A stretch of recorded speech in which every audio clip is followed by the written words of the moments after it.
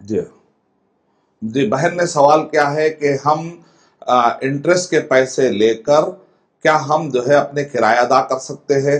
تو میرے بہن آپ جو ہے کوشش یہ کریے کہ بہت سارے ایسے کام آج بھی ہو سکتے ہیں جو خواتین پردے میں رہ کر کر سکتی ہے۔ اس کی باقاعدہ ایک لسٹ پائی جاتی ہے کہ کیا کیا آپ کام کر سکتے ہیں. مثال کے طور پر بہت سارے ایسے دینی مدرسے ہوتے ہیں جہاں پر وارڈن کی ضرورت ہوتی ہے، ٹھیک ہے، تو آپ وہ دینی مدرسوں کے اندر وارڈن بن سکتے ہیں. بہت سارے دینی مدرسوں کے اندر ٹیچر کی ضرورت ہوتی ہے، تو وہاں پر آپ پڑھے لکھے ہیں تو ٹیچر بن سکتے ہیں. اگر آپ پڑھے لکھے نہیں ہیں تو نان ٹیچنگ اسٹاف وہاں پر آپ رہ سکتے ہیں. اسی طریقے سے بہت سارے گھروں کے اندر اور بہت سی کمپنیاں ہوتی ہیں جہاں پر صرف لیڈیز کام کرتے ہیں، تو اس سیکشن میں آپ بہت سارا کام کر سکتے ہیں اگر آپ پڑھے لکھے ہیں. نہیں پڑھے لکھے ہیں تو پھر وہاں پر نان پروفیشنل اور اسی طرح نان ورکنگ جو اسٹاف ہوتا ہے، ایسے بہت سارے کام کر سکتے ہیں.